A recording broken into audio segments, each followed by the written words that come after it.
Sir NTR విగ్రహానికి జనసేన వ్యతిరేకమా? విమర్శలు ఎందుకు? అసలు మ్యాటర్ ఏంటి అన్నది ఇది కూడా రాంబాబు గారి ప్రవచనమే.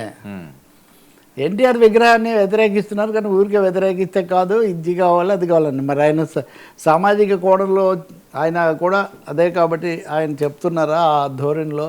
పవన్తో సన్నిహితంగా కూడా ఉండేవారు ఆయన ఒకసారి. కానీ ఎన్టీఆర్ విగ్రహానికి సంబంధించి తెలుగుదేశం లేదా ప్రభుత్వం ఏమైనా సవరణలు చేసుకుందా? నాకు తెలిసి ఎవరు వాళ్ళు బహిరంగంగా ముఖ్య నాయకులు ఎవరు అన్నట్టుగా లేరు, కానీ ఎవరు స్వాగతించింది కూడా లేదు, సమర్థించింది కూడా లేదు. నారాయణ ఒకరు కొంచెం వివరణ ఇస్తూ ఒక ఎన్టీఆర్ కదా అందరూ అంటే నేను అప్పుడు అన్నాను. నేను ఇప్పుడు ఎన్టీఆర్ అంటే నాకు చాలా ఇష్టము, ఆయన డైలాగులు అవన్నీ కూడా సినిమాల్లోనే కదా రాజకీయాల్లో కూడా గమనించి వినవాడిని.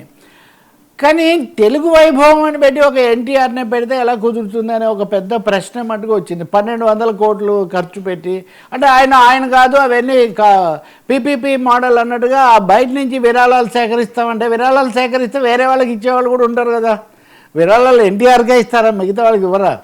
రెండవది అంత పెద్ద పార్కింగ్ ప్లేసు లేదా అంత పెద్ద టూరిస్ట్ ప్యాకేజీ ప్రైవేటు వాళ్ళ విరాళాలతో కట్టిన తర్వాత దాని ఎఫెక్ట్స్ ఎలా ఉంటాయి?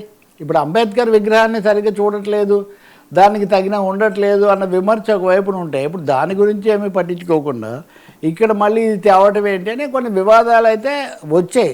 ఈ తప్పకుండా మామూలుగా మనం గతసారి కామెంట్ చేసినప్పుడు కూడా అనేక మంది ప్రశ్నించారు. ఎన్టీఆర్ గారు నటుడు, శ్రీకృష్ణుడు పాత్ర వేశారు, అది వేరే విషయం. ఇప్పుడు ఖమ్మంలో పెట్టాలంటే అప్పుడు ఆంధ్ర తెలంగాణ అన్న కోణం వచ్చింది, కానీ ఇక్కడ అది కూడా ఏం లేదు. అయితే ఒక్కరినే పెట్టడం అన్నది ఇక్కడ సమస్య అండి.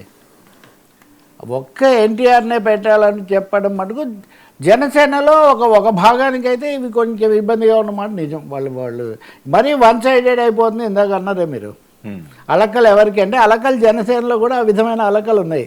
ఇప్పుడు పవన్ కళ్యాణ్ కూడా మొన్న చాలా తీవ్రంగా తీసుకోవాలి, మన మీద టార్గెట్ చేస్తున్నారని హెచ్చరికలు ఇవన్నీ చేసినప్పుడు ఈ హెచ్చరికలు ఎవరి మీద ఉద్దేశించబడ్డాయి? ఇవి కేవలం తెలుగుదేశం కేవలం వైఎస్ఆర్ పార్టీ మీదనేనా? కూటమిలో కూడా కొంతమందికి తమ ఉనికి లేదా తమ పెరుగుదల, తమ నాయకులను చేసుకోవడం నచ్చడం లేదు అనే అభిప్రాయం కూడా అంతర్గతంగా ఉంది. ఇంకోటేం మనం గట్టిగా నిలబడడం లేదు అనేది ఒకటి ఉంది. మనం అది చూసాం కదా, ఆయన మాట్లాడి బొలిశెట్టి సత్యనారాయణ ఆయన ఇచ్చినవన్నీ కనుక మనం చూస్తే మా మీద మీరు టార్గెట్ చేస్తున్నారు, పవన్ కళ్యాణ్ పర్యావరణం కోసం నిలబడుతున్నారు, ఇంకో దానికోసం నిలబడుతున్నారు, ఆయన మీద ఎందుకు విరుచుకుపడుతున్నారు అని వీటి అన్నిటికీ సమాధానం చెప్పగలిగిన వ్యక్తి పవన్ కళ్యాణ్ ఒక్కరే. ఆయన గురు తేజ్ బహదూర్, ధర్మము వీటి గురించి ఎక్కువగా మాట్లాడుతున్నారు. కానీ రాజకీయాలకు వచ్చేసరికి బీజేపీని బలపరచడం తప్ప వేరే విషయాలు ఆయన ఏమీ మాట్లాడడం లేదు. మరి స్థానిక ఎన్నికలకు సిద్ధం కావాలి, మనం బలం పెరగాలని కూడా ఆయన అన్నారు. సో ఇప్పుడు కనుక ఈ అపార్థాలు లేకపోతే దూరాలు పెంచితే అది తప్పకుండా ఆయన ఎవరు విజయసాయి రెడ్డి చెప్పిందే అవుతుంది. ఇది కూటమిని విడదీయాలని, కూటమికి దగ్గరగా ఉన్నాడు విజయసాయి రెడ్డి, లేకపోతే మోదీ ఉత్తమ ప్రధాని అని కొనియాడే పనిలో ఉన్నాడు. కానీ ఆయన ఇచ్చిన సలహాను తీసుకుంటే మాత్రం జనసేనను మరొకసారి కన్సల్టేట్ చేసుకోవాల్సిన అవసరం మటుకు కనిపిస్తుంది.